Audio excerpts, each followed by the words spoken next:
시작하도록 하겠습니다. 저는 영화평론가 유은성이라고 합니다. 만나 뵙게 돼서 반갑습니다.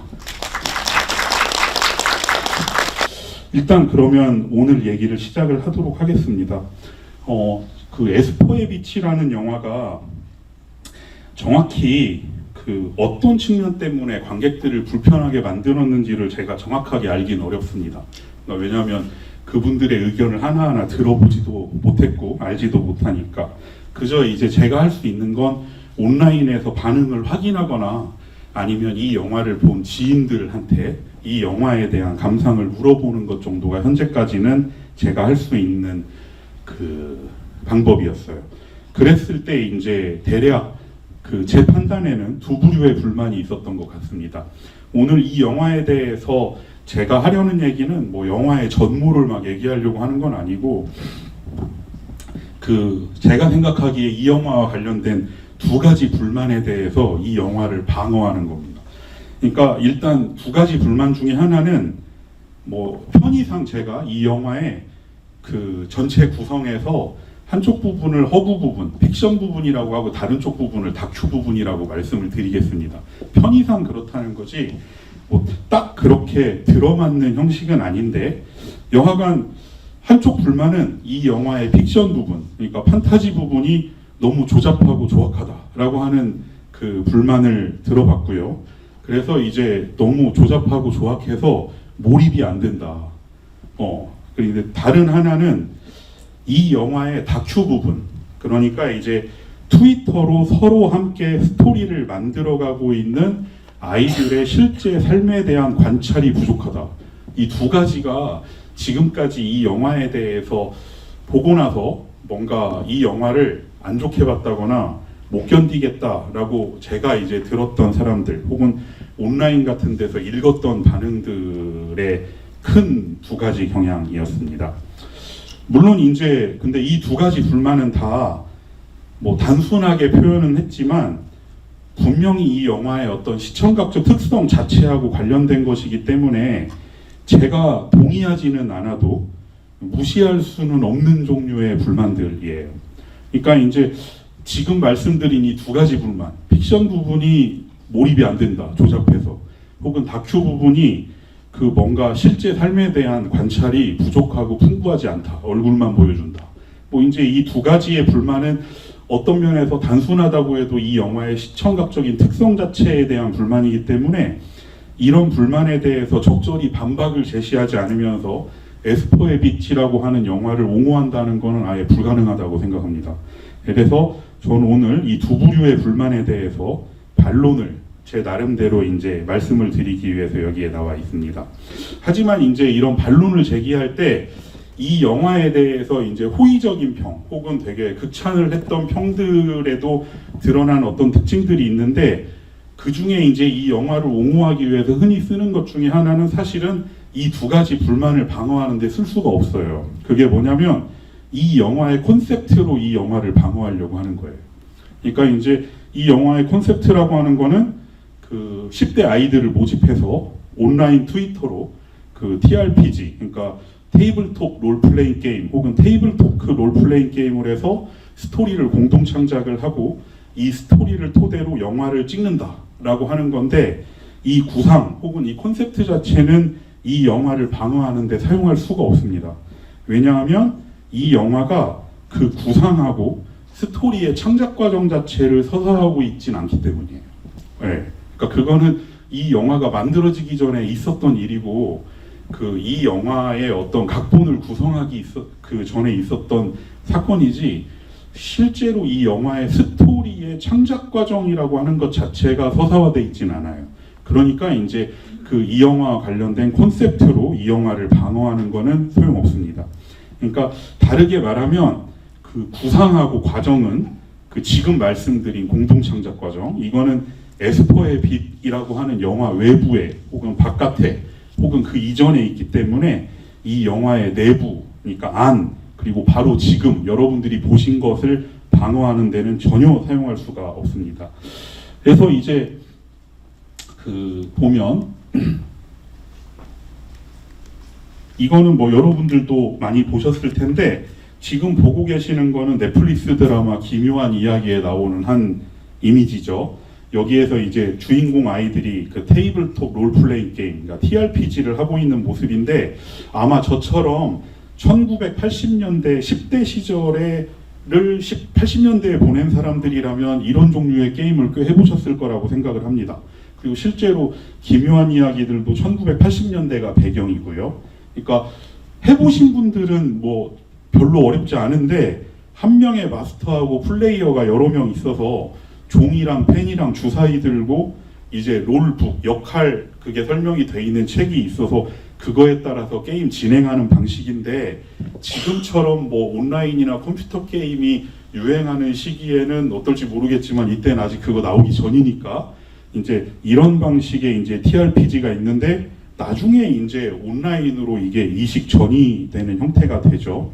그래서 이제 에스포의 빛에 출발이 된 걸로 알려진 이른바 온라인 자켓 커뮤, 그러니까 자작 캐릭터 커뮤니티를 통한 스토리 만들기는 사실은 이런 거에 이제 맞닿아 있는 건데, 이제 기묘한 이야기 같은 경우는 이런 TRPG로 아이들이 스토리를 만들어가는 과정이 실제로 영화 속의 어떤 그 스토리하고 느슨하게 병행하는 듯한 이 드라마의 메인 스토리를 통해서 되게 은유적으로 확장되고 증식하는 듯한 느낌을 줍니다. 물론 이 드라마는 여러모로 에스퍼의 빛하고는 다른 작품이지만, 이 영화 속에 이제 실제 아이들의 현실 세계하고 이 아이들이 경험하는 업사이드 다운, 뭐 뒤집힌 세계라고 한국어로는 번역을 했던데, 그 두 세계 사이의 어떤 관계를 에스퍼의 빛의 다큐하고 픽션 부분 사이의 관계하고 비교해 보기는 좋은 작품이에요. 근데 사실 그거 말고는 공통점은 거의 없는 상황입니다. 뭐 에스퍼의 빛과 기묘한 이야기의 공통점이라면 1980년대라고 하는 시대를 특징 짓는 어떤 저속한 문화적 감수성을 적극적으로 끌어들이고 있다 정도일 것 같아요. 그리고 이제 생각을 해보면 에스퍼의 빛은 스토리가 만들어지는 과정을 기묘한 이야기처럼 영화 내적으로 은유적으로 서사화하고 있는 영화가 아닙니다. 그러니까 TRPG는 그 에스퍼의 빛의 출발점으로 콘셉트로 흥미롭긴 하지만, 이런 기묘한 이야기처럼 그 내부에 은유적이라고 할지라도 어떤 서사적인 구성 요소는 아니라는 거예요. 그래서 이제 이 에스퍼의 빛에 대해서 뭔가 얘기를 할 때 이 영화의 출발이 된 어떤 TRPG, 자켓 커뮤 이런 것들에 대해서 얘기는 할 수 있는데, 그런 방식으로 스토리 공동 창작을 했다는 것 자체는 에스퍼의 빛을 옹호할 때 쓸 수는 없다, 사실은. 그리고 그렇게 쓴다고 해도 설득이 안 될 거라는 거예요, 아무리 생각해도. 예, 그러니까 에스퍼의 빛은 제가 볼 때 오히려 다른 데 관심을 두고 있는 영화입니다. 뭐냐면 스토리가 그런 방식으로 만들어졌다는 정보 자체는 암시 정도만 하고, 실제로 여러분들은 이 영화의 스토리가 어떤 방식으로 구성됐는지를 완전히 이랬구나라고 알려면 엔딩 크레딧 나올 때까지 기다려야 돼요. 그러니까 영화를 보는 동안에는 그런 것 같은데 정도의 느낌을 갖고 계속 보게 됩니다. 혹은 이제 영화를 보기 전에 뭐 카탈로그나 영화에 대한 소개나 다른 글을 통해서 영화의 어떤 창작 과정을 알 수는 있지만, 이 영화 자체가 처음부터 그런 스토리의 창작 과정을 여러분들한테 명확하게 제시하고 있는 영화는 아니에요. 그러니까 스토리가 그런 식으로 만들어졌다는 정보 정도는 암시 정도만 하고, 뭘 하고 있냐면 일단 그렇게 만들어진 스토리의 성격 자체, 그러니까 10대 아이들하고 제작진이 같이 그 트위터를 통해서 구성했던 상당히 구멍도 많을 것이고, 때로는 클리셰도 많고 조잡하기도 하고 조악하기도 하고 하다가 중단되기도 했었을 것 같은 그런 스토리의 성격 자체를 관객한테 감각하게 만드는 거. 예, 그래서 다르게 말하면 이제 10대들이 공동으로 만든 조잡한 스토리의 질감 자체를 감각하게 하는 영화입니다. 이거는 이제 제가 지금 질감이라는 표현을 썼는데, 그러니까 뭐 온라인 자켓 커뮤를 통해서 만들어진 스토리, 즉 텍스트라고 하는 거에 텍스처를 감각하게 하는 영화다라고 하는 말을 강조하기 위해서 이 표현을 썼습니다.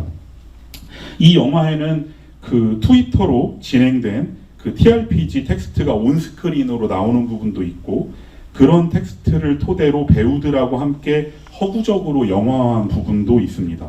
그런데 에스퍼의 빛이 겨냥하는 건 제가 볼 때 이렇습니다. 근데 제가 볼 때 이렇다는 건 그냥 상상이 아니라 이 영화를 처음부터 보고 있고 편견 없이 보고 있으면 이 영화가 관객한테 주는 감각이 이렇다라고 하는 얘기로 받아들여 주시면 될 것 같습니다. 그러니까 그렇게 만들어진 텍스트를 그럴싸하게 허구화하자는 것도 아니고, 이런 허구가 실은 이런 텍스트에서 나왔다는 사실을 모더니즘적으로 보여주는 것도 아닙니다. 오히려 이렇게 만들어진 텍스트의 텍스처, 그리고 이제 이미지와 사운드로 된 허구의 텍스처 양쪽이 완전히 동일해질 때까지 밀고 나가는 거예요. 그래서 이제 이게 제가 오늘 강연의 제목으로 내건 주제인 디스플레이라는 문제하고 어떻게 관련되는지는 이따가 말씀을 드리겠습니다. 하지만 일단 먼저 강조해두고 싶은 게 있는데, 에스퍼의 빛이 온라인 공동 창작으로 만든 스토리를 이른바 영화화한 작품이라면, 그것은 그 스토리의 내용을 영화화하는 게 아니라 그런 식의 스토리가 감각되는 방식 자체를 영화화한 작품이라는 거예요. 그래서 이거를 이제 조금 다른 매체하고 빗대서 얘기를 해보자면, 우리가 보통 어떤 연극이나 희곡의 영화화라고 하면 그 연극이나 희곡 작품을 영화적인 무대나 연기로 바꿔가지고 영화화하는 걸 많이 떠올리잖아요. 그런데 우리가 연극의 영화화라고 하는 걸 이런 방식으로 떠올려 볼 수도 있습니다. 그 희곡이 무대라고 하는 곳에서 공연될 때 관람객에게 감각되는 방식 자체를 영화화한다. 그러니까 햄릿을 영화화한다라고 하면 우리는 그냥 영화로 햄릿을 토대로 한 어떤 이야기를 영화적으로 다시 구성해서 보여주는 걸 생각하는데, 햄릿이라고 하는 셰익스피어의 희곡을 무대에 올렸을 때 그거를 무대 앞에 앉아서 보는 관객의 감각 자체를 영화화한다라고 하는 시도가 있다면 어떻겠는가. 그리고 이제 오늘은 이걸 주제로 하는 강연은 아니기 때문에 말씀드리진 않겠지만, 영화에서 희곡의 영화화라고 할 때 지금 말씀드린 방식으로 희곡에 접근했던 시도가 없었던 건 아니에요. 예, 그러니까 희곡을 영화화한다고 하는 게 그냥 단지 소재, 스토리로서 희곡을 취해서 영화를 하나 만드는 게 아니라, 그런 식의 희곡이 무대라고 하는 공간에서 펼쳐지는 감각 자체를 영화화한다. 그렇듯이 에스퍼의 빛이라고 하는 게 이런 방식으로 만들어진 어떤 온라인 공동 창작의 스토리가 스마트폰 디스플레이에서 경험되는 방식 자체를 영화화한다라고 생각해 보자고 이제 제안을 드리는 거예요. 물론 이렇게 하는 건 대단히 모험적인 시도입니다. 여하간 에스퍼의 빛은 온라인으로 공동 창작된 스토리에 대해서 이런 식으로 접근하고 있다고 생각을 합니다.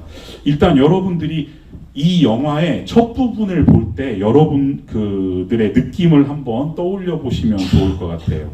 그러니까 제가 제 식으로 표현하면 이렇습니다. 이 영화를 저도 지금은 여러 차례 봤지만, 그 전에 제작 준비 단계에서 이제 얘기를 듣거나 일부 클립을 본 거 말고는 처음 영화를 봤던 거는 작년 이맘때보단 조금 빨랐을 때예요. 극장에서 이제 봤는데, 당연히 이제 영화의 전체 구성이라는 건 알지 못하고 여러분들처럼 이제 보기 시작했습니다. 그러면 이 영화의 첫 부분을 볼 때 느낌만을 말하자면 이런 느낌입니다. 그러니까 누군가가 오랫동안 자기들끼리 모여서 저런 테이블 RPG 게임을 하고 있어요. 그런데 그 게임의 참여자도 아니고 그 게임이 뭔지도 모르고 알지도 못하는 사람이 갑자기 들어와서 옆자리에 앉습니다. 그리고 지금 이 사람들이 하고 있는 거를 지켜봐야 되는 상황이에요. 그리고 이 사람은 게임에 참여할 수도 없고 지금 게임 스토리가 어떻게 돌아가는지도 모릅니다. 그리고 우리가 게임이라는 표현을 쓰고 있긴 하지만 TRPG는 이런 점에서 바둑이나 축구하고는 전혀 다른 게임이에요. 왜냐하면 바둑은 중간부터 봐도, 중간에 들어와서 봐도 판세를 보면 알 수 있어요. 그리고 그러고 훈수도 들 수 있어요. 축구 같은 게임이라면 중간부터 봐도 스코어는 알 수 있어요. 예, 그래서 앞으로 어떻게 해야겠다 정도는 판단할 수 있는데, 이런 류의 TRPG는 중간에 들어온 사람은 일단은 정신없는 상태로 뭔가부터 파악해야 돼요. 흥미롭게도 이 영화는 관객을 그 자리에 놓고 시작해요. 예, 그러니까 그 자리에 놓고 시작하는 것이 무슨 TRPG로 만들어진 게임이 있는데 그 스토리를 바탕으로 해서 어떤 허구를 보여준다 이런 느낌이라기보다 관객을 그런 테이블 한가운데 앉혀놓는 거하고 거의 비슷합니다. 그러니까 TRPG는 당사자가 아닌 사람들이 갑자기 옆에 끼어서 보면 어리둥절한데, 이 어리둥절함이야말로 에스퍼 에빗을 처음 보는 관람객들한테 아마 느낄 법한 첫인상이 아닌가 싶습니다. 그러니까 이 영화가 이제 그럼 정확히 어떻게 시작하는가, 왜 그런 어리둥절한 느낌을 받는가를 생각해 보면 생각보다가 아니라 이 영화가 앞부분에 거의 의도적이라 할 정도로 굉장히 주의 깊고 기억력이 좋은 관객이라고 할지라도 어리둥절할 수밖에 없는 방식으로 편집이 돼 있어요. 그러니까 이 영화는 어떻게 시작하는가, 처음에 어두운 밤이고 눈 덮인 숲길 같은 곳을 몇 명의 사람이 터벅터벅 걸어오는 숏으로 시작을 합니다. 그리고 우리는 아직 이 사람들이 누군지를 몰라요. 예, 뭐 남자인지 여자인지 어른인지 아이인지도 전혀 모르는데 그냥 밤길, 숲길을 터벅터벅 걸어오는 몇 명의 사람들을 보는 걸로 시작합니다. 숏이 바뀌고 이제 작은 빵 조각을 여러 명이 나누어 먹는 모습을 여러 개의 숏으로 나눠 보여주는데, 이때 이 영화가 사용하고 있는 렌즈가 초점이 아주 극소적으로만 맞는 렌즈를 써서 사람 얼굴이 잘 분간이 안 돼요. 그리고 분간이 되더라도 마스크를 쓰고 있는 사람들도 있어서 완전히 얼굴을 알아보기는 힘든데, 대략 이제 상당히 젊은 혹은 어린 사람들이라는 것 정도는 알게 됩니다. 그런데 이제 또 무슨 상황인지 모르겠는데 갑자기 뛰어서 어떤 집으로 들어갑니다. 그리고 황급히 집 안으로 들어가서 문을 닫고 또 문을 가려요. 그러면 뭔가에 쫓기는구나, 혹은 누군가에 쫓기는구나, 이 정도가 이제 이 영화를 처음 보는 관객들이 알 수 있는 정보인데, 그리고 나서 역시 또 우리가 뭔지도 모르겠지만 웬 두루마리 하나를 선반에 두는 손의 클로즈업이 딱 보입니다. 그리고 나면 다음 날인 걸로 추정되는데 갑자기 낮 장면이에요. 그리고 아까 이 아이들이 막 뛰어들어왔던 문으로 어떤 한 사람이 들어옵니다. 그리고 이 사람 말고도 사람이 더 있는데 이 사람들은 화면에는 거의 보이지 않고 대화 나누는 목소리만 들립니다. 그러면서 이제 이 화면에는 보이지 않는 사람들의 대화를 통해서 밤에 이 집으로 황급히 왔던 사람들을 이 사람들이 뭔가 환자라고 부르기도 하고, 계속 도와주면 우리도 위험해진다, 뭐 이런 정도의 이야기를 듣습니다. 그러니까 그러면 앞에 봤던 사람들은 누구인가, 아마 도망자인 것 같기는 한데, 이제 이런 생각을 할 때 또 그 대화 나누는 사람들이 이 화면에 보이는 남자로 추정되는 사람한테 이마규 씨라는 이름으로 부르는데, 이름도 이상해서 처음 들었을 때 영어 자막이 없으면 한국 이름으로 치면 어떤 이름인지 상상이 안 돼요. 이마규 씨 하는데 이름이 이막 씨인가? 이 정도 생각할 수도 있어요. 네. 근데 이제 영어 자막이 있으니까 이마규 씨를 알게 되지만, 영어 자막 없이 이 영화를 그냥 순전히 한국어 버전으로 보면 저게 이름을 부른 건지 아무개 씨라고 한 건지가 분간이 안 돼요. 그런데 이제 또 거기다가 뭐 이능력이라는 말이 나오더니 이능력을 자꾸 쓰면 그 대가로 괴물이 된다. 지금 이 영화는 여기까지 말씀드린 게 3분 정도 지났을 텐데 관객들한테 여기 있는 인물, 공간, 상황, 이름, 그리고 용어, 이거에 대한 어떠한 배경 설명도 주지 않고 그냥 던져놓고 있어요. 네, 완전히 그렇게 던져놓고 있는데, 이제 그 이마기 씨라고 불렀던 남자아이가 두루마리 편지를 펼치는데 심지어 편지가 한자로 써 있어요. 네, 그래서 여러분들은 내용을 알 수가 없습니다. 네, 그런데 그 뭔가를 잊고 다시 답신 같은 걸 쓰는데 그 목소리가 보이스오버로 들려옵니다. 그리고 집안 어둠 속에 숨어 있는 몇몇 아이들의 얼굴을 잡은 숏이 보입니다. 이렇게 해서 많은 게 설명되지 않은 채로 한꺼번에 시청각 쪽으로 무언가가 다 던져집니다. 이게 지금 좀 하나하나 말씀을 드렸는데 에스퍼의 빛이라고 하는 영화의 시작입니다. 그런데 이제 어둠 속에서 숨어있던 이마귀 씨를 몰래 보고 있던 아이들의 얼굴이 보이는 숏 다음에 갑자기 또 바뀌어요. 그 깜깜한 곳에서 이마귀 씨를 보고 있는 아이들의 얼굴이 보이고 그 앞으로는 이 영화의 조잡한 특수효과의 하나인 레이저, 녹색 레이저 빔이 있는 가운데 이제 그거 하나만으로 이게 SF라고 우기고 있으니까 굉장히 초반부터 뻔뻔하기 짝이 없어요. 그냥 깜깜한 방에 그 초록색 레이저, 그 과학 실험실에서 아마 요즘에 몇만 원이면 살 거예요. 이거 하나를 놓는 걸로 SF라고 우겨버립니다. 그리고 이제 이마귀 씨라는 이름 같은 걸로. 그런데 갑자기 숏이 바뀌는데 우리가 보게 되는 건 뭐냐면 다시 낮이고 침대 위에 놓인 스마트폰의 클로즈업이에요. 그리고 이 스마트폰을 집어드는 손을 따라서 카메라가 올라가면 요런 이제 온스크린 텍스트가 뜹니다. 예. 요렇게 뜨고 이렇게 뭐 손으로 핸드폰을 들고 왔다 갔다 이동하는 가운데 저런 트위터 타임라인을 모방한 온스크린 텍스트로 아까 여러분들이 그 보이스오버로 들었던 내용들이 나와요. 뭐 이런 식으로. 그리고 이제 저 손을 들고 있던 사람은 화면 밖으로 나가고 없죠.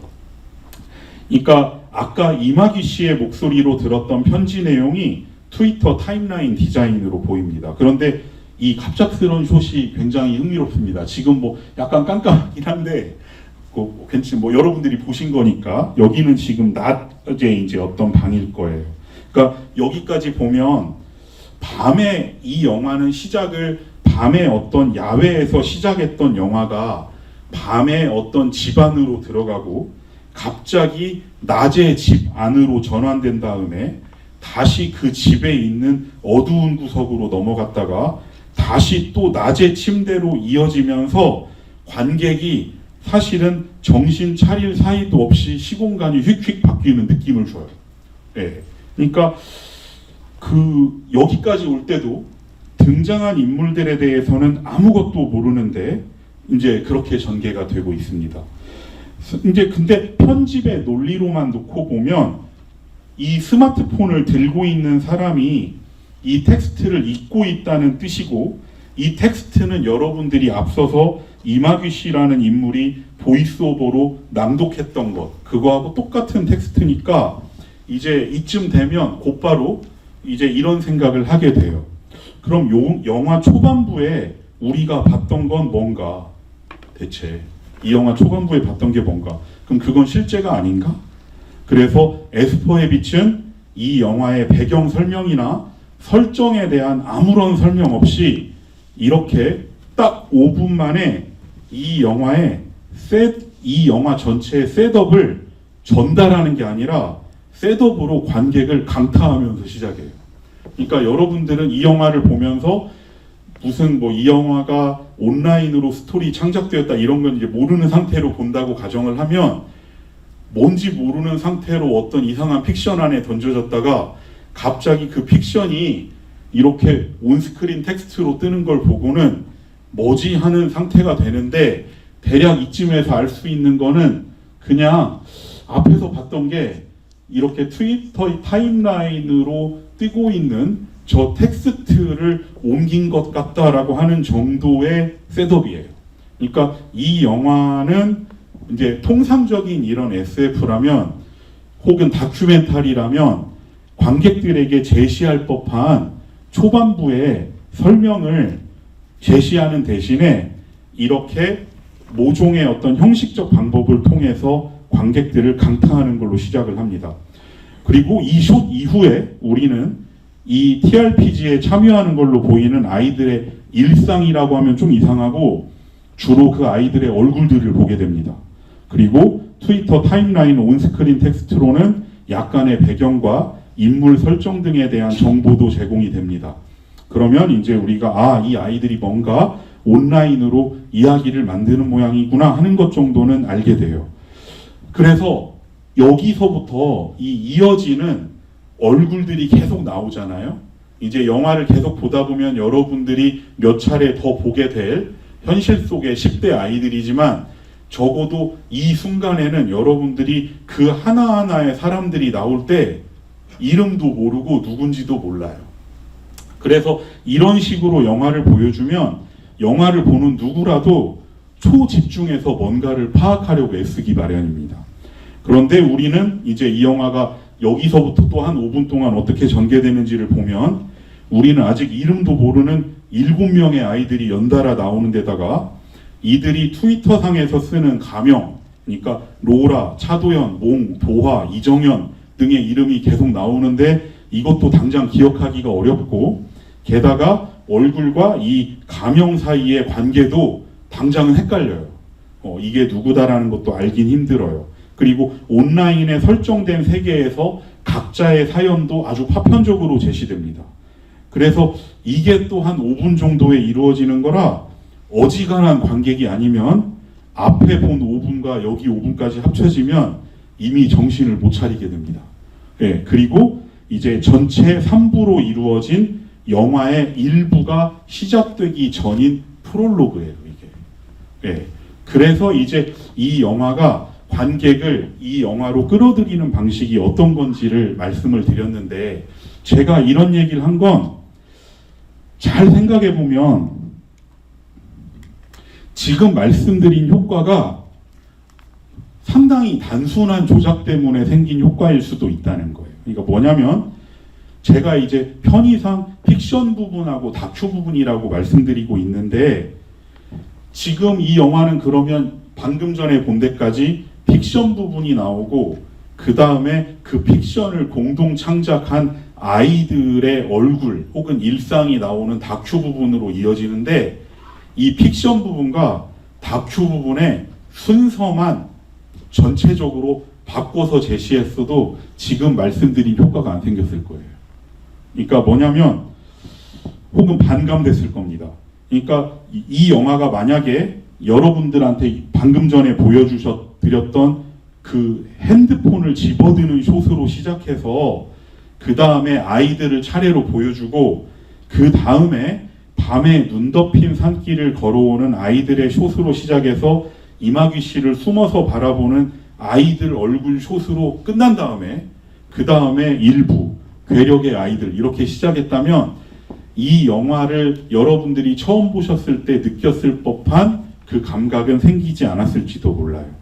이제 만약에 그랬다면 어떤 느낌이었을 가능성이 크냐면 한 5분 정도는 저 아이들을 보는 동안 무슨 말인가 싶다가도 픽션 부분이 나오면서 저 아이들이 트위터로 만든 스토리를 극화해 보여주는 형식이군 하고 생각해 버리게 됩니다. 그런데 왜 그렇게 안 했을까? 이게 사실은 이 영화 보면서 이제 떠올리게 되는 질문인데 만약에 그렇게 되면 이 온라인으로 공동 창작한 스토리의 텍스처 그리고 그 파편적인 특성이 주는 텍스처의 느낌은 픽션 부분에서 사라졌을 거예요. 초반부에.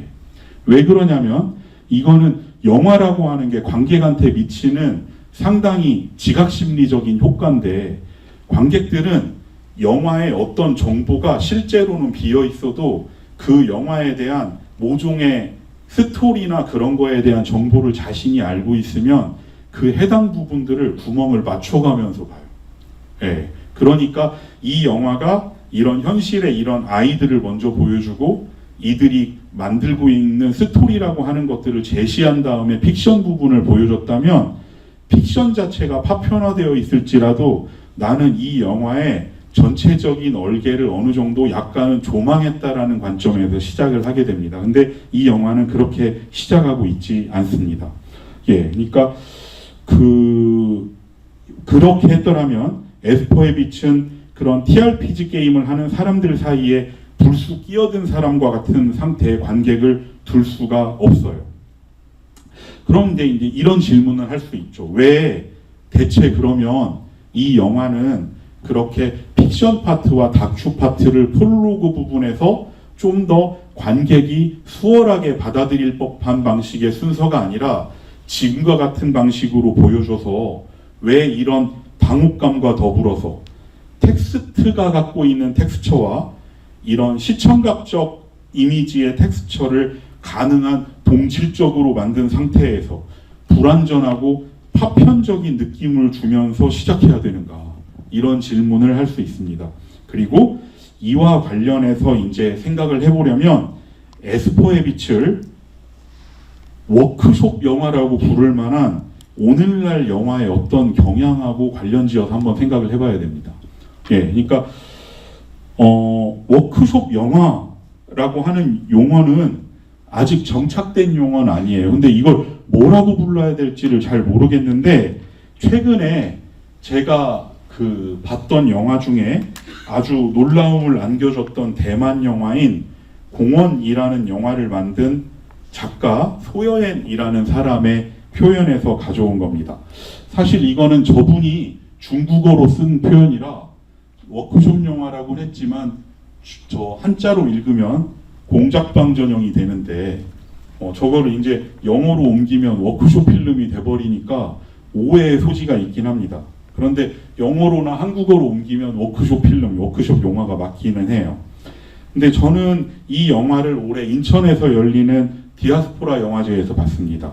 이제 장편으로는 데뷔작이 되는데 이 영화가 어느 정도 놀라웠는가 하면 허우샤오셰인이나 에드워드 양이나 차이밍 양 이후에 이 정도의 거장이 될 만한 사람이 나왔다라고 좋을 법한 대만 감독의 영화를 만난 기분이었어요.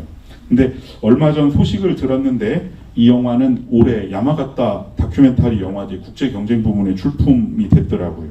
근데 이 소여에는 자기의 영화를 워크숍 영화라고 부르는데 이게 이제 이 사람의 작업이 이루어지는 방식을 고려하면 꽤 그럴듯한 표현입니다. 일단 이 소여엔하고 같이 작업하는 동료들이 작업하는 방식이 이런데, 대만에 온 인도네시아나 베트남 이주 노동자들이나 유학생들을 실제 장소나 온라인으로 모집을 해요. 모집을 한 다음에 이들하고 공동 워크숍을 통해서 시나리오 개발부터 촬영, 전시, 상영에 이르는 전 과정을 진행하는 방식으로 진행하고 있습니다. 물론 이거는 오늘날의 미술계에서는 완전히 보편화된 방식이라고 할 수 있는 거라 이거를 이제 영화로 끌어온 것이다 이렇게 얘기할 수 있습니다. 그러니까 이 자체로는 전혀 새로울 게 없어요. 뭔가 일반인들 혹은 경험의 당사자들하고 공동 워크숍을 해서 시나리오나 드라마를 구성하고 그걸 가지고 전시를 하거나 영화를 찍는다. 이거는 요즘에 미술계에서는 너무나 상당히 보편화된 방식인데, 왜 이걸 이제 좀 특이하다고 보냐면 소여엔 영화에서 워크숍은 최종 결과물, 그러니까 전시되거나 상영되는 영화에 이르는 과정에 그치는 게 아니라 그 워크숍이 영화의 플롯과 미장센을 이루는 시청각적 구성 요소예요. 근데 이 말이 오해가 있을 수 있는데 뭐냐면 워크숍 과정을 찍은 다큐는 아니에요. 예, 분명히 픽션이에요. 픽션인데 픽션으로서 카메라 앞에서 찍히고 있는 상황이 워크숍이에요. 굉장히 이제 이게 흥미로운데, 그러니까 그 워크숍이 영화로 오는 사전 단계가 아니라 실제로 한 편의 픽션적 영화의 플롯과 미장센을 이루는 시청각적 구성 요소가 됩니다. 그래서 지금 보시는 이 영화에서 발췌한 이미지는 어떤 면에서는 실제 이 워크숍 과정을 담은 다큐멘터리적 부분도 되고, 한편으로는 이 공원이라는 영화를 이루는 픽션적 세계의 부분이기도 해요. 다시 말씀드리면 이 영화가 다큐 부분과 픽션 부분을 오간다 그 뜻이 아니고, 지금 보여드리고 있는 이 두 사람이 앉아서 대화를 나누고 있는 이 이미지 자체도 이 자체가 워크숍의 기록이면서 동시에 이 영화의 픽션적 세계의 한 장면이에요. 이게 어떤지를 판별하려면 영화를 봐야 되는데, 그걸 꼭 보지 않아도 오늘 저희는 에스퍼의 빛을 가지고 얘기할 수 있습니다. 왜냐하면 이제 이 영화를 굳이 얘기한 건 뭐라고 불러야 될 용어가 없는데 마침 이 소여엔이라는 작가가 자신의 영화를 워크숍 영화라고 표현한 게 상당히 적절하다 생각돼서 그 개념을 이 정재훈 감독의 에스퍼의 빛과 관련해서 생각해봐도 좋겠다고 해서 지금 말씀드리고 있는 것이기 때문입니다. 그러니까 다른 예를 이제 하나 들면 뭐 이런 것도 있습니다. 그러니까 소여엔이 만든 영화 중에 2018년에 대만 신베이시에서 베트남 여공들이 벌인 파업이 있었어요, 실제로. 근데 그 파업에서 소재를 취한 여공들의 기숙사라고 하는 중편 영화가 있는데 이 영화는 2022년에 DMZ 다큐멘터리 영화제에서 단편 대상을 받았습니다. 근데 이거는 역시 베트남 이주민 출신 워크숍 참여자들하고 어떤 폐공장 내부의 가상의 기숙사 공간을 만드는 과정을 통해 제작된 영화예요. 그런데 영화 초반부에는 어쩐지 실제 기숙사에서 촬영한 듯한 느낌을 확실히 주는데 갑자기 이런저런 생활용품으로 만들어진 숙사지신, 기숙사의 신, 뭐 이런 설치물이 나오면서 이건 뭔가 싶은 생각이 듭니다. 그래서 어느 순간 이게 워크숍을 위한 임시 스튜디오라는 게 돌연 투명하게 드러나는데 그렇다고 해서 워크숍의 기록으로 이 영화가 간다는 게 아니라 파업이라고 하는 그 픽션이 그냥 계속 전개돼요. 이상한 영화인데 그래서 영화는 그러다가 참여자들이 이 설치물, 기숙사의 신, 설치물을 비롯해서 이 스튜디오 자체를 해체하고 청소하고 휴식하고 노래 부르고 하는 모습을 보여주면서 끝이 납니다. 그러니까 정리하면 소여엔의 영화에서 워크숍은 분명 영화를 위한 영화로 향하는 과정이기도 하지만 그것 자체가 영화 내부의 픽션적 세계를 이루는 미장센의 핵심적 요소입니다. 그런데 왜 이걸 가져왔냐? 이 에스퍼의 빛이라고 하는 영화의 특성과 관련해서 굉장히 핵심적인 게 이 특징인 것 같은데 그거를 지칭할 마땅한 용어를 못 찾던 차에 이 용어를 만났던 거예요, 사실은. 그리고 그거를 생각하지 않으면 에스퍼의 빛이라고 하는 영화의 픽션적 부분의 영화적 연출의 특성에 대해서 얘기하기가 어렵습니다. 그런데 이제 그 얘기를 하기 전에 이 워크숍 영화라는 표현을 꺼냈기 때문에 이제 부연 설명을 좀 하고 가자면 이 표현 자체는 제가 볼 때 오해를 사기 좀 십상인 표현이에요. 왜냐하면 한편으로는 워크숍이라는 걸 영화의 소재로 취한 영화를 가리킬 수도 있어요. 그러니까 영화 속에 워크숍이 등장하는 영화 그냥. 그러니까 여러분도 잘 알고 계시는 여기는 거의 다 보셨을 것 같은데 하마구치 류스케의 드라이브 마이 카 이런 영화 보면 연극 워크숍이라고 하는 게 소재로 취해진 영화잖아요. 이제 한편으로는 다른 영화도 있을 수 있습니다. 그냥 워크숍을 통해 만들어진 영화. 그러니까 역시 같은 감독의 하마구치 류스케의 해피아워 이런 건 일반인 대상으로 한 연기 워크숍 결과물로 만들어진 건데 그렇다고 해서 이 연기 워크숍 자체가 영화의 픽션적 세계를 이루는 미장센의 요소가 되고 있지는 않습니다. 그러니까 이런 류의 워크숍 영화하고는 좀 구분해서 생각해야 한다는 거예요. 뭐 물론 그거하고 무관하게 해피아워 같은 영화는 아주 근사한 영화입니다. 그리고 또 하나 덧붙이자면 이런 의미에서의 워크숍 영화가 상당히 뭐 요즘에 출연한 게 아니라 고전적인 것이라는 거예요. 이런 소여엔 식의 게 아니라 드라이브 마이 카나 어떤 해피아워 같은 방식의. 그런데 다만 이제 이런 워크숍 영화가 상업 영화나 다소 좀 오늘날 경직되어가는 예술 영화의 흐름을 벗어난 색다른 영화를 구성하는 장소로서 학교라든지 사설기관 등에서 워크숍이 어떤 중요한 계기로, 그러니까 말하자면 영화의 산실로 기능하는 것은 꽤 동시대적인 현상이라고 보입니다. 그래서 이와 관련해서 찾다 보니까 그 일본 평론가인 아카사카 다이스케가 언급한 게 있다고 해서 제가 찾을 수가 없길래 번역가인 그 홍지영 씨를 통해서 문의를 드렸는데 그 홍지영 씨를 통해서 아카사카 다이스케 씨가 그런 언급은 자기의 책 프레임 밖으로의 마지막 장에 짧게 언급했던 거라고 답변을 주셨는데 이런 얘기였습니다. 그러니까 뭐 고전 영상물을 비판 없이 계승하는 상업적 영상에 대립하는 집단 작업이 성립하는 장소로서 학교 내 워크숍이 세계적으로 중요해지고 있다. 그런데 최근, 그러니까 아카사카시가 글을 쓸 당시로는 2019년 무렵에 일본 영화학교 등에서 진행되는 워크숍으로 나온 몇몇 작업들을 예시하고 있었어요. 그러니까 뭐 쿠사노 나츠카의 왕국 이런 영화들이었는데, 다만 아카사카의 지적은 이런 게 미디어와 상업적 영상의 리듬의 획일성에서 벗어나 살아있는 대안으로서 공간과 리듬을 창조하지 못하면 다시 소멸하게 될 거다. 이제 이런 언급이 있었는데, 이렇게 찾아주신 홍지영님께 감사를 드리고요.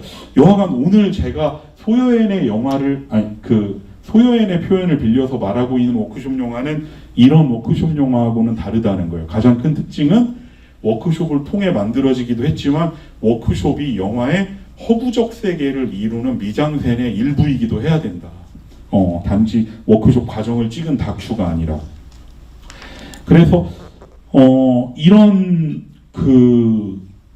워크숍 영화에서 워크숍은 영화가 있기 위한 과정이자 조건이면서 영화의 픽션적이고 다큐멘터리적 세계를 이루는 핵심적 요소입니다. 그리고 에스퍼의 빛은 바로 이런 의미에서 동시대의 워크숍 영화라고 할 수 있는 거에 가장 흥미진진한 흐름 속에 있는 영화라고 생각을 합니다. 그러니까 뭐 소여엔의 영화와 이 사람이 만든 워크숍 영화에 대해서는 제가 아마 이달 말에 나올 것 같은 개간지 자음과 모음에 좀 길게 쓴 글이 있으니까 그에 대한 이야기는 그만하고 다시 이제 우리는 에스퍼의 빛으로 돌아가겠습니다. 여러분은 에스퍼의 빛의 일부, 그러니까 이제 괴력의 아이들 부분을 보면 여러분들 알아보셨을 텐데, 뭐 모든 사람을 다 가져오진 않았지만 프롤로그 부분에 나왔던 그 아이들 가운데 몇몇이 이 픽션 파트에서 연기를 하고 있어요. 예, 연기를 하고 있어요. 그러니까 물론 모두 다 등장하는 건 아닙니다. 그 프롤로그에 등장했던 아이들 중에 몇몇이 하는데 그 일부 부분에서 그 연기자 중에 하나로 나오고 있는데, 이제 영화 앞부분에서부터 이렇게 되고 있는 건데요. 이렇게 해서 이 영화의 픽션 부분은 온전히 텍스트를 극화한 거라고만 보긴 어렵고, 자기가 창작에 참여한 스토리의 한 인물을 연기한다 라고 하는 워크숍의 기록 같은 성격을 함께 띠게 됩니다. 예. 그러니까 이 영화에서 제가 지금 픽션 파트라고 부르고 있는 부분은 어떤 면에서는 공동 창작된 스토리를 드라마로 옮긴 것이기도 하지만, 한편으로는 그 스토리를, 자기 역할을 자기가 맡아서 연기를 하고 있는 그 실제 인물의 모습을 보여주는 기록의 성격을 동시에 띠고 있고 띄어야 한다는 거예요. 예. 그리고 여러분은 그 상태로 이 영화를 보고 있습니다. 그러니까 지금 말씀드리는 건 영화 외적인 정보가 아니라 에스퍼의 빛이라는 영화가 다큐 부분의 출연진 일부 픽션 부분의 등장인물을 연기하게 해서 화면에 그냥 드러나 버리는 정보입니다. 예. 그러니까 2부나 이제 3부가 아닌 1부에서 그러는데, 왜 그랬을까? 그러면 그건 이 영화의 픽션이 어떤 텍스트를 실감나게 혹은 몰입감 있게 드라마화하는 게 아니라 어느 정도는 저 파편적이고 불완전한 텍스트의 텍스처에 상응하는 오디오 비주얼의 텍스처를 만든다는 것하고 관련돼 있다고 생각을 합니다. 그리고 이건 제 생각이라기보다는 이 영화는 그런 작업을 수행하려고 한다고 노골적으로 밝히면서 시작하는 영화입니다.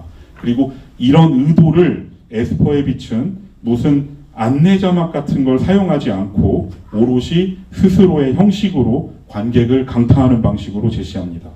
그런데 이제 이 타격을 도저히 수용할 수 없다고 하면 내용이 이제 이해가 가지 않는다.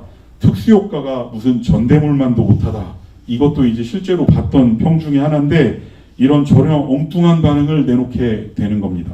왜냐하면 오히려 그런 느낌 자체가 사실은 이 영화에서 픽션 부분이 관객한테 생성시켜야 하는 감각이라는 거예요.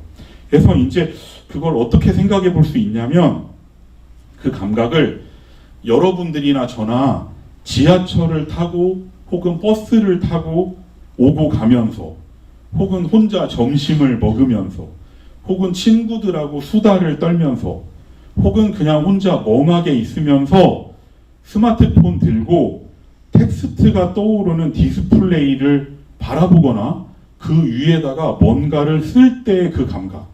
예. 그러니까 그런 식의 읽기와 쓰기의 감각으로 이루어진 픽션의 감각을 영화적 감각으로 어떻게 표현해내느냐가 관건인 영화이라는 거예요. 이 영화는 사실은. 그러니까 이 영화가 염두에 두고 있는 건 우리가 스마트폰 같은 걸 들고 읽고 있는 스토리의 내용 자체를 드라마화하는 게 아니라 뭔가 사람들이 있거나 혹은 카페 같은 데나 버스나 지하철에서 뭔가를 들고 그 안에는 뭔가 판타지 스토리가 펼쳐지고 나는 거기에 댓글을 달 수도 있고 때로는 내가 공동 창작을 할 수도 있고 이런 식으로 우리가 쓰거나 읽는 텍스트의 감각에 상응하는 영화적 픽션의 감각이라고 하는 것을 영화가 다가갈 수 있느냐라고 하는 게 관건이 되고 있다는 것입니다. 그렇게 이제 바라보고 있는 텍스트의 내용 자체가 아니라. 그런데 이제 보면 이제 영화 내내 이런 픽션 파트하고 이따금 교차되어서 보이는 게 현실의 아이들의 모습인데 이제 더 구체적으로 말하면 현실의 아이들의 모습이라고 하기보다 거의 얼굴이에요. 그리고 이 얼굴의 특징은 아무것도 표현하지 않는 얼굴이라는 거예요. 사실은. 이것도 이제 곧 말씀을 드릴 텐데 이런 얼굴하고 디스플레이 사이에서 벌어지고 있는 무언가를 영화화한다. 사실은. 예. 근데 그게 이제 관건인데 말하자면 이 영화는 전지적 독자 시점하고는 다른 거라는 거죠. 사실은. 지금 여기도 상영을 하고 있는데 지금 그 전지적 독자 시점이라는 웹툰을 만약에 에스퍼의 빛의 정재훈이 영화화하는 방식이 있다면 이렇게 해야 되겠죠. 그 웹툰을 지하철 타고 버스 타고 가면서 밥 먹으면서 수다 떨면서 혹은 혼자 멍하게 있으면서 보고 있는 바로 그런 사람의 현실감과 환상감에 동시에 다가가는 거예요. 예. 그런데 저는 이거를 디스플레이라고 하는 장소를 영화적 장소로 수용하는 문제라고 생각하고 오늘날 영화에서 되게 관건이 되는 문제 중에 하나라고 생각하고 있습니다. 그리고 에스퍼의 빛을 흥미롭게 보는 이유 중에 하나는 그거이기도 해요. 그런데 당연히 이런 영화는 통상적인 영화하고는 상당히 다른 각본 구성의 방식, 촬영의 방식, 그리고 연기의 방식을 필요로 할 겁니다. 사실상 영화의 모든 국면에서 뭔가를 제보해야 된다고도 할 수 있어요. 이제 예를 들면 에스퍼의 빛의 촬영만 놓고 보면 이 영화의 촬영을 하나하나 뭐 이미지별로 따져보진 않겠지만 사실 이 영화의 촬영을 보고 촬영이 독창적이고 독특하다라고 말한다면 거의 거짓말에 가까워요. 사실은 왜냐하면 이 영화의 촬영은 전면적으로는 아니라고 할지라도 사실은 군데군데 매우 관습적이고 진부한 구석이 없지 않은데 사실은 그게 이 아이들이 보거나 쓰거나 읽는 온라인 콘텐츠라고 하는 거의 형식적 특성에 종응합니다. 사실은. 그러니까 여러분들이 에스퍼의 빛을 보는 동안 계속 보게 되는 트위터 타임라인에 떠오르는 구절들을 떠올려 보시면 됩니다. 그러니까 다만 주의할 거는 그런 구절들이 진부하다고 해도 그 구절들을 생산해내는 아이들이 진부하다고는 할 수 없는 것처럼 영화에 등장하는 진부한 클리셰들로 인해서 에스퍼의 빛 자체가 진부해지는 건 아닙니다. 그리고 이 영화는 촬영만이 아니라 그 영화의 여러 국면에서 클리셰라고 하는 것들을 과감하게 끌어들여요. 왜냐하면 그거야말로 이렇게 공동 창작된 스토리의 감각하고 맞아요. 사실은. 예. 그러니까 그 대신 클리셰의 뜻밖의 조합이라는 게 중요합니다. 그러니까 클리셰를 대거 수용하지만 클리셰가 되고 있지 않았다는 증거는 작년 부천에서 관객들이 뛰쳐나갔다는 거예요. 제가 볼 때. 네. 그러니까 일단 일부에서 이 영화는 나는 이런 영화다라고 하는 거는 형식적으로 제시하고 나면 다큐 부분에 출연진들이 아닌 배우들이 연기하는 2부와 3부 역시 통상적인 영화와는 다른 연기를 요구하게 됩니다. 이번에는 이제 이 영화의 스토리의 공동 창작자는 아닌 이제 배우들이, 그러니까 한편으로는 스토리를 극화한 픽션을 위한 연기도 하면서 한편으로는 워크숍 참여자의 연기이기도 한 연기를 수행해야 돼요. 네. 그러니까 왜 그런 연기를 해야 하는가? 저는 말씀을 드렸지만 이제 이 영화에 대해서 얘기하는 건 거의 처음이라 오해를 피하기 위해서 다시 말씀을 드리면, 대중교통을 타고 오가거나 혼자 밥 먹거나 혼자 있거나 사람들하고 얘기하면서 판타지 텍스트를 읽거나 만드는 감각을 영화화하는 게 에스퍼의 빛이 염두에 둔 것이기 때문에 이 영화는 그거에 상응하는 촬영만이 아니라 그거에 상응하는 연기의 양식도 같이 고민하고 있는 영화라는 거예요. 그리고 이 감각은 그런 식의 스토리를 읽고 보고 쓰는 아이들의 경험만이 아니라 뭐도 표현해내야 되냐면, 저 같은 사람, 그런 아이들이 옆에서 그런 걸 보고 있으면서 쟤들 왜 저러나 하는 사람의 감각도 같이 표현해야 한다고 생각한다면, 예, 굉장히 이제 여러 가지 과제가 들어와 있는 영화인데, 사실은 그러니까 이걸 다르게 말하면 그렇게 스마트폰 디스플레이를 들여다보고 있는 아이들을 바라보는 다른 이의 감각, 즉 아이들을 정확하게 이해하지는 못하는 어른의 감각, 혹은 정재훈의 감각까지를 함께 고려해 표현해야 되는 게 에스퍼의 빛의 과제가 되고 있습니다. 그리고 이 영화가 다큐멘터리라면 다큐멘터리로서 신경을 쓰고 있는 건 그 부분이지, 이 아이들이 학교에서는 어떻게 생활하나, 집에서는 뭐 하나, 학교를 오고 갈 때는 뭐 하나 같은 걸 보여주는 게 아니라는 거예요. 그러니까 이 영화는 다큐멘터리로서 겨냥하고 있는 대상이 완전히 다른 영화예요. 그러니까 이 영화는 초반부터 형식을 통해서 이런 영화다라고 하는 걸 관객이 감각하게 만드는 영화라는 건 거듭해서 말씀드렸고요. 그리고 그러기 위해서 일부에서 다큐의 출연진들이 픽션에 등장하는 것도 필요했다고 말씀드렸습니다.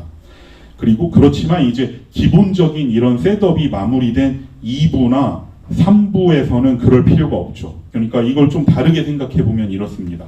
그 2부와 3부에 등장하는 배우들, 즉 에스퍼의 빛이라는 영화의 스토리 공동 창작에 관여하지 않은 배우들, 하지만 그랬다고 하는 사실도 우리가 엔딩 크레딧을 보기 전까지는 다소 불확실한 이 사람들, 이들 또한 에스퍼의 빛 속에 10대의 판타지 부분을 드라마화한다는 연기 워크숍 과정 속에 있다고밖에 볼 수 없다는 거죠. 그러니까 온라인 이들의 연기를 한마디로 말하면 이렇습니다. 에스퍼의 빛이 보여주는 연기, 여기에 뭐 일반인이든 약간의 훈련을 거친 그 배우들이든 이 사람들이 보여주는 연기의 특징을 말하자면 어떤 등장인물이 된다와 어떤 등장인물을 보여준다 사이에 있는 연기예요. 그러니까 그 캐릭터가 된다와 그 캐릭터를 보여준다 사이에 있는 연기로 끝까지 밀고 나갑니다. 그리고 우리는 아직 이런 방식으로 픽션의 어떤 서사를 수행하는 연기라고 하는, 동시대적 연기라고 하는 거에 익숙하지 않습니다. 그렇기 때문에 이 영화가 보여주는 연기라고 하는 것에 대해서 전통적인 영화의 연기의 그 몰입적 특성을 가져와 가지고 비난하는 거는 소용이 없어요. 사실은 이 영화는 여러분들이나 저에게 영화에서 연기라는 거는 이런 이중적 상태에 동시에 걸쳐져 있을 수 있다라고 하는 것을 보여주는 영화예요. 예, 그러니까 이런 식의 방식이 처음이냐라고 한다면 누군가는 아바스 키아로스타미 같은 영화를 떠올릴 수도 있습니다. 하지만 그 영화는 한편으로는 배우로서 있고 한편으로는 한 사람으로서 있는 게 동시에 포착되긴 하지만 기본적으로는 그 사람의 몸짓이나 말투가 픽션적 세계 속에 통합되게 해야 되는 연기예요. 하지만 에스퍼의 빛이 보여주는 연기는 이제 그거하고 다릅니다. 뭐냐면 정말로 이 사람이 캐릭터를 보여준다와 캐릭터가 되고 있다가 계속 혼재된 상태로 관객을 끝까지 밀고 나가야 돼요. 그리고 어느 정도는 방식은 상당히 다르지만 아까 제가 잠깐 언급했던 소여엔의 영화 같은 데에서 출연하고 있는 사람들이 보여주고 있는 연기도 그와 같습니다.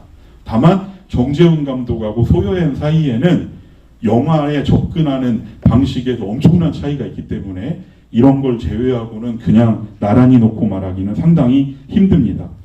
그러니까 온라인 TRPG의 참여자들 혹은 플레이어들이 자기가 맡은 캐릭터하고 맺는 관계는 그 캐릭터가 된다와 그 캐릭터를 쓴다 사이에 있는 어떤 거잖아요. 여러분들이 만약에 온라인에 이런 스토리 공동 창작을 하거나 TRPG 게임을 한다고 하면 그런 거를 저도 했지만 그걸 할 때 나는 부분적으로 쓰면서 잊고 있는데 내가 쓰고 있는 캐릭터가 되면서 한편으로는 그 캐릭터를 쓰고 있는 그 상태에 동시에 있는 거잖아요. 그리고 이런 거에 상응하는 영화적 연기의 양식이라고 하는 거를 에스퍼의 빛은 보여주고 있습니다. 그러니까 이처럼 에스퍼의 빛이 픽션이라고 하는 걸 연출하는 통상적인 방식에 기대지 않고 텍스트의 텍스처 그리고 그 텍스트와 그것을 쓰고 바라보는 사람이 맺는 관계와 감각에 상응하는 영화 연출의 방식을 밀고 나가는 건 아주 철저합니다. 그리고 어느 정도 철저하냐면 외볼수예요. 네, 그리고 설명을 안 해요. 그래서 지금 당장은 영화를 보다가 관객들이 좀 나갈 수밖에 없습니다. 하지만 그걸 견뎌야 되는 영화라고 생각은 합니다. 그러니까 지금까지 말씀드린 거를 다시 한번 정리하면 TRPG 게임의 형식을 차용한 스토리 공동 구성 혹은 그런 스토리의 내용이 아니라 그 스토리에 얼마간 불충분하고 파편적인 특성 자체를 끌어들인 듯한 영화의 형식 그리고 워크숍이라고 하는 걸 영화 외부의 준비 과정으로만이 아니라 내부의 미장센 요소로 끌어들이는 것 그리고 어떤 등장인물이 된다와 어떤 등장인물을 보여준다 사이에 있는 어떤 연기 이 모든 요소를 고려하면 떠오르는 사람의 말이 하나 있습니다. 그건 누구냐면 들레즈의 말인데 들레즈가 장누슈나 피에르 베로 같은 다큐멘터리스트 혹은 픽션적 다큐멘터리를 염두에 두고 쓴 구절이 떠오르기도 합니다. 그러니까 지금 정리해서 말씀드린 특징들을 어느 정도는 선취했다고 생각하는 사람들이 바로 이런 장누슈나 피에르 베로 같은 사람들인데 이런 사람들의 영화에 대해서 이런 사람들의 영화를 염두에 두고 들레즈가 했던 말을 가만히 음미해 보면 에스퍼의 빛을 이렇게 어떤 특징들을 기술하고 있는 것처럼 들리기도 해요. 뭐라고 얘기하냐면 이렇게 얘기합니다. 단지 허구를 깨고 무너뜨리는 것도 아니고 그러니까 이런 모더니즘적인 것도 아니라는 거죠. 혹은 허구를 파고 들어가는 진리의 모델에 빠져들어가는 것도 아니다. 그러니까 완전히 몰입적인 방식으로 어떤 픽션적 세계를 구성하는 것도 아니라는 겁니다. 대신 허구를 깨고 무너뜨리는 것도 아니고 그리고 허구에 깊숙이 들어가는 그런 방식도 아니고 오히려 허구를 해방하는 그러니까 몰입적이고 핍진하고 그럴싸한 허구거나 허구 자체를 거리를 두고 바라보는 그런 그 다큐라고 하는 식의 통념으로부터 허구를 해방하는 기능에 가까운 것. 그러면서 이런 허구를 두고 뭐라고 얘기했냐면 허구의 미메시스나 허구의 시뮬라시옹이라고 얘기를 합니다. 예, 그러니까 픽션으로서가 아니라 픽션의 미메시스나 픽션의 시뮬라시옹. 그러면 우리는 에스퍼의 빛이라고 하는 영화가 온라인에서 공동 창작된 스토리를 가지고 이 영화 속에 판타지 세계를 극화하는 방식의 어떤 특징이 이거하고 되게 유사하다는 생각을 하게 됩니다. 예. 이제 그 두 번째 불만에 대한 반론을 제시할 때가 됐습니다. 시계 보시는 분들이 있을 텐데 5시 15분 남았습니다. 그래서 저는 15분 이내에 끝낼 예정이에요. 그래서 이제 그 두 번째 불만에 대한 반론을 제시할 때가 됐는데 이 영화의 다큐멘터리 부분 이제 트위터로 서로 함께 스토리를 만들어가고 있는 아이들의 실제 삶에 대한 관찰이 부족하다. 이게 이제 이 영화에 대해서 불만을 갖고 있는 두 번째 부류라고 했습니다. 그러니까 대체로 이런 불만을 내놓는 분들은 그냥 제가 아는 사람들의 특징이었을 수 있어요.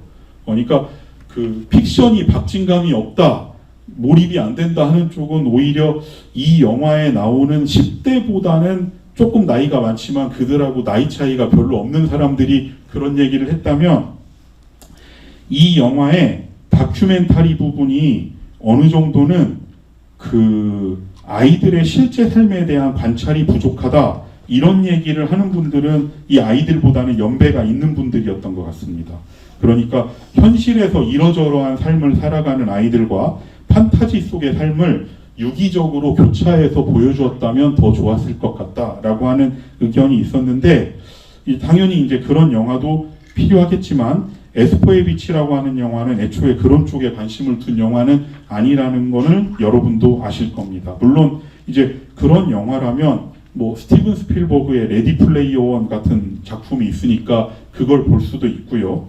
아니면 스마트폰의 중독성을 다룬 넷플릭스 다큐멘터리인 소셜 딜레마 같은 한심한 다큐도 있지만, 보고 나서 역시 요즘 애들은 쯧쯧 뭐 이러기는 되게 좋은 영화니까 그런 걸 보셔도 됩니다. 여러분들이 보셨다시피 이 영화에는 이렇게 사실은 아이들만 등장합니다. 예, 그러니까 아이들만 있는 세계가 아니라는 건 분명한데, 적어도 영화 속에 등장하는 건 아이들밖에 없어요. 그러니까 이제 어른이 없는 세계인데, 꼭 픽션 부분만이 아니라 다큐 부분도 그렇습니다. 특히 어떤 아이들의 얼굴에 집중을 하고 있습니다.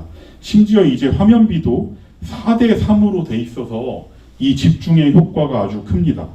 이제 그것도 특히 그 스마트폰을 들여다보는 얼굴에 집중을 하고 있는데, 이 얼굴들의 특징이 있다면 별다른 표정이 없다는 거예요, 사실은. 그러니까 뭐냐면, 저는 이 영화에서 여러 측면을 되게 흥미롭게 보고 있는데, 그 중에 이 영화 처음부터 끝까지 되게 흥미롭게 봤던 게 이 얼굴을 보여주는 방식이에요. 그러니까 뭐냐면, 이 영화 속의 픽션하고 어떤 방식으로도 인터랙션 하는 것 같지 않은 얼굴이었어요. 예. 그러니까 근데 그게 어떤 면에서 오늘날 이런 디스플레이를 바라보는 얼굴 자체의 사실성에 근접한 얼굴이라고 생각했습니다. 그러니까 뭐냐면, 이 얼굴들의 특징이라면 별다른 표정이 없다는 건데, 이 얼굴은 우리가 이제 일상적으로 보통 알고 있는 어떤 통념, 얼굴은 마음의 거울이다 라고 하는 통념하고는 아무 상관이 없는 얼굴이에요, 제가 볼 때. 그리고 이제 저는 그 코로나 이후에 이런 극장에 와서 앞에서 얘기하면서 여러분들을 보거나 혹은 학교에서 강의를 하면서 할 때 이런 얼굴을 많이 봅니다. 예. 그리고 이제 이렇게 얼굴만 봐서는 뭔 생각하는지 모르는 얼굴이 오늘날 우리에게 가장 익숙한 얼굴이 됐습니다. 그런데 이 영화는 그런 얼굴을 피하지 않아요. 혹은 영화와 얼굴과 관련해서 이야기됐던 중요한 거라면, 벨라 발라즈 같은 사람이 클로즈업과 결부지어서 특권화했던 얼굴과도 아주 동떨어진 얼굴입니다. 예, 얼굴이야말로 영화의 가장 미적인 요소라고 볼 수 있는 그런 얼굴도 아닙니다. 그러니까 어떤 표현성도 없는 얼굴이라고 할 수 있는데, 이런 어떤 표현성도 없는 이런 얼굴들로 영화 내내 밀고 나간다는 점이야말로 정말 흥미로운 부분입니다.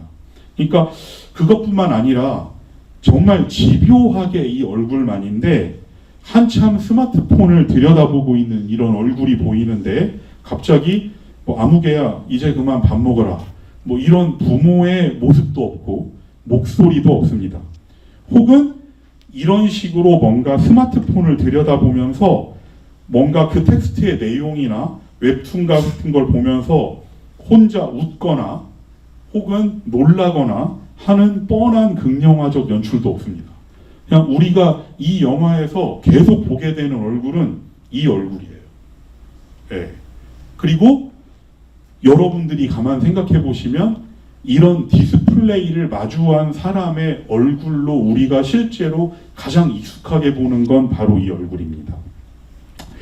그러니까 출근길에 우리가 대중교통이나 거리에서 혹은 학교나 직장에서 가장 자주 마주치는 얼굴은 바로 이런 얼굴입니다. 이걸 다르게 말하면 디스플레이와 대면하고 있는 얼굴. 예. 그러니까 뭐냐면 디스플레이를 대면하면서 키득대고 놀라는 건 아마 제 또래일 거예요. 예. 이 디스플레이에서 무슨 일이 벌어져도 이래야 됩니다. 이건 오늘날의 얼굴이고, 이 에스퍼의 빛이라고 하는 영화가 정말로 영화에서 수용하고 찍고 그리고 영화적인 픽션적 세계와 병치하면서 보고자 하는 얼굴은 바로 이 얼굴이에요.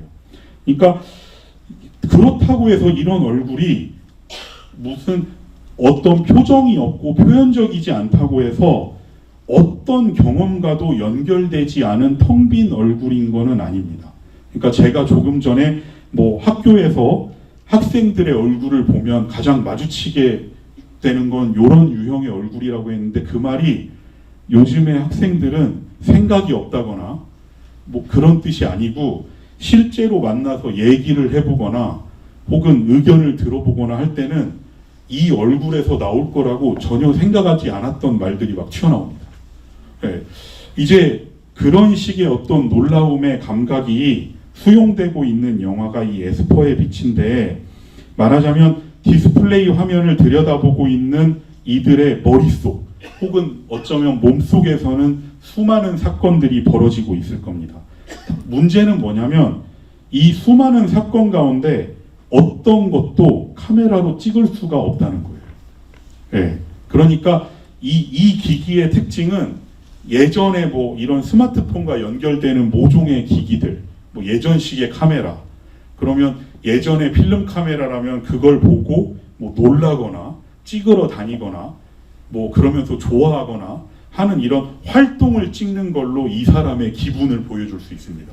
하지만 스마트폰을 대면하고 있는, 디스플레이를 대면하고 있는 얼굴의 특징은 이 둘이에요. 한쪽은 스마트폰, 한쪽은 노트북인데, 그러면 이거를 어떻게 할 거냐. 그러니까 이런 얼굴은 그 자체로 텅 빈 것처럼 보이지만 실제로 아무 경험과 연결되지 않은 얼굴이라고 말할 수는 없고, 수많은 사건들과 결부된 얼굴인데 다만 그 사건들은 카메라로는 찍을 수가 없다. 그럴 때 에스퍼의 빛은 우회하는 방법을 취하진 않아요. 그러니까 의도적으로 이 아이들한테 영화에는 그런 표정을 짓고 있으면 매력이 덜하니까 이런 표정을 지어보라거나, 혹은 이 디스플레이를 바라보는 얼굴의 무미건조함을 무마하기 위해서 이 아이들의 실제 삶의 다른 양상들을 보여주는 걸로 대치하거나 하지 않습니다. 그냥 이 얼굴이고, 이 얼굴과 디스플레이 사이에서 벌어지고 있는 사건에 상응하는 어떤 픽션의 텍스처를 판타지로 구성해서 보여주고 있습니다. 그러니까 에스퍼의 빛은 이 얼굴을 집요하게 응시하면서 영화가 얼굴과 관련해 구사해왔던 표정 혹은 표정의 표현의 전략들은 이런 얼굴의 경험과는 걸맞지 않는다고 보면서 이런 얼굴에 걸맞은 픽션의 양식에 도전하는 그런 영화입니다. 물론 이제 TRPG 게임이나 자켓 커뮤니티를 구성해서 스토리를 공동 창작하는 것으로 출발한 이 영화의 그 제작 과정이 그 자체로 흥미로운 건 사실인데, 이것뿐이라면 에스퍼의 빛은 동시대 한국 영화의 그냥 특이한 실험에 그치고 말았을 수도 있습니다. 이 영화가 주목을 끄는 이유는 그런 디스플레이적인 경험을 영화로 다루기 위해서 허구와 현실의 복합체로 상황을 구성하는 방식, 그리고 그런 디스플레이어와 대면하는 이 아이들 혹은 플레이어들의 얼굴을 보여주는 방식 때문이라고 생각을 합니다. 그러니까 이런 디스플레이를 바라보는 사람의 경험에 어떻게 다가갈 수 있을까? 카메라로 이런 얼굴을 지금처럼 아무리 세심하게 관찰해도, 카메라로 디스플레이 자체를 찍어도, 디스플레이를 찍어봐야 스마트폰 화면이나 노트북 화면밖에 찍히는 게 없습니다.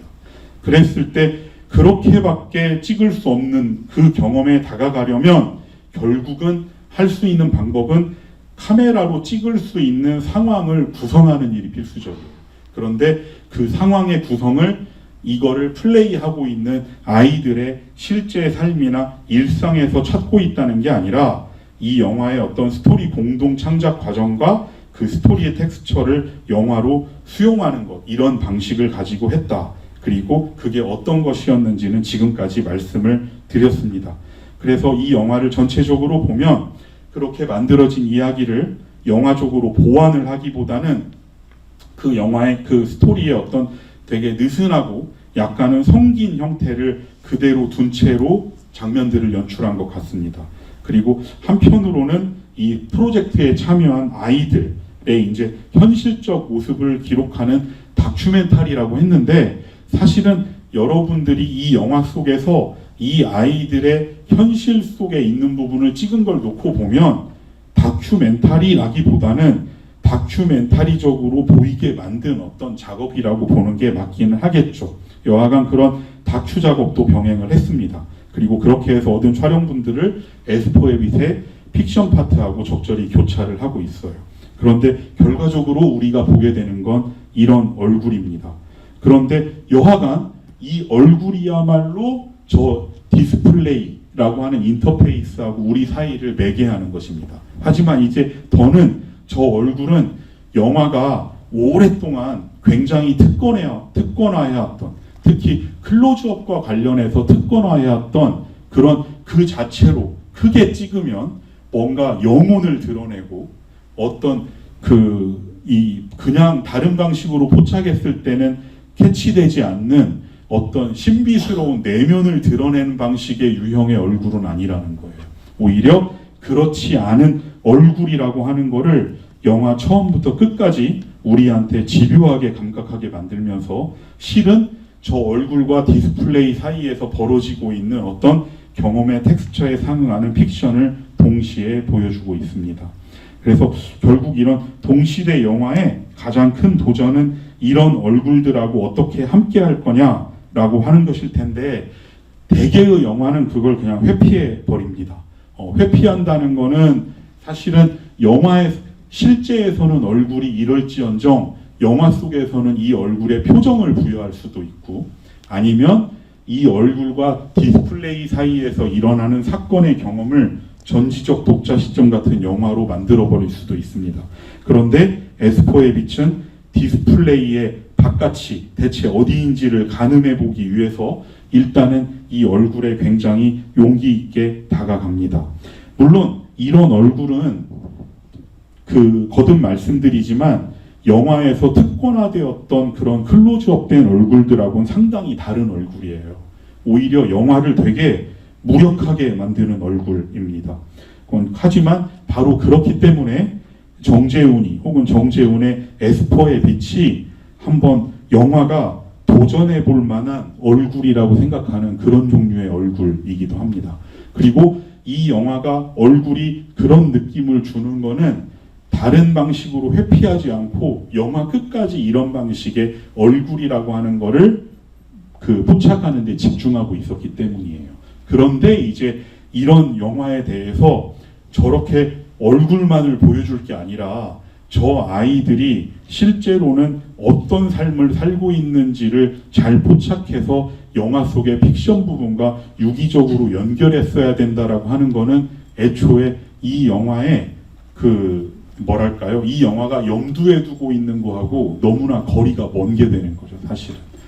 이렇게 해서 이 영화의 모든 전모를 얘기한 건 아니고, 크게 이제 이 영화와 관련해서 제가 알고 있었던 두 가지 종류의 불만에 대해서 저는 이렇게 생각한다라는 거를 말씀을 드렸습니다.